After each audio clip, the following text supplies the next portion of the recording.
Hello mga mamshis Japan, good morning! O, tanggalin muna nating intro, baka nagsasawa na kayo. Netong araw pala ay ni Chiyobi or Sunday.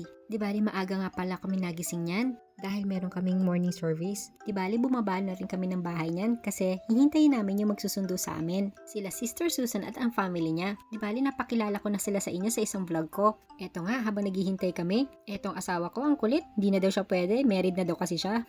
Syempre no, sabi ko nga sa kanya, be good boy.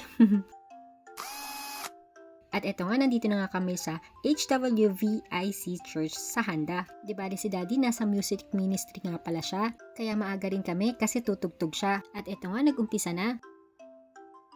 At ayun nga, nung natapos na, kumain naman kami ng lunch. After nito, may kasunod pa. Di bali, pupunta naman kami sa isang branch ng church namin. Hapon naman ang service doon. Tingnan nyo si ate, talaga naman, hindi pa naman to sa amin. At nandito naman kami sa isang branch sa Anjo. Di bali, naka-assign pa rin si Daddy para tumugtog dito. At eto nga, nag-umpisa na. Kahit nakakapagod, worth it naman kasi para naman sa Lord.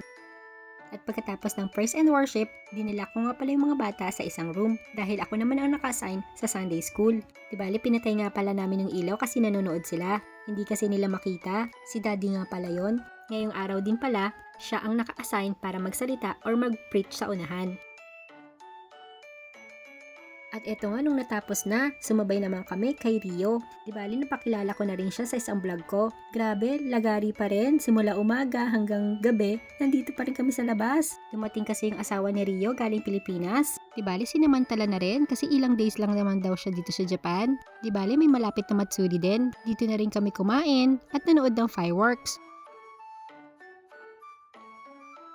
Itong mga oras na to, namimili kami kung anong kakainin na namin. Sa daming pagpipilian, hindi na namin alam kung anong kakainin namin. Kaya eto, tumambay muna kami. Ito nga pala yung napili naman na nagba-viral, itong Jupan. May 3 flavor nga pala yan. At ito nga, nung gabi na, nag-umpisa na yung fireworks. Ito nga pala yung hinihintay namin at first time makakita ni Bunso niyan. Kaso tulog si Bunso, si ate lang nakakita. Sa pagod na rin kasi. Simula umaga ba naman hanggang gabi, nasa lansangan pa rin kami. Grabe tong fireworks na to, ang init siguro niyan, parang nagsishower lang. At ayun nga, bawat isa sa atin, may kanya-kanya tayong problemang kinakaharap. At sa bawat tagumpay, ang iba hindi nakakalimot magpasalamat sa Lord. Ang iba naman, kapag okay na, wala na. Pero kahit ganun pa man, patuloy pa rin siyang tapat sa kanyang mga pangako sa atin. Alam ko makakarelate dito yung mga Christian na katulad namin ni Daddy.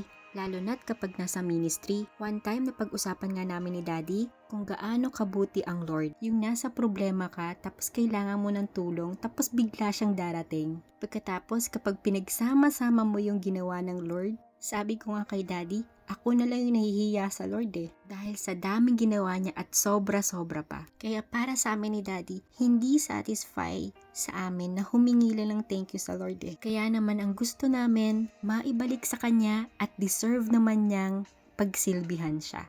Yun lang po, salamat!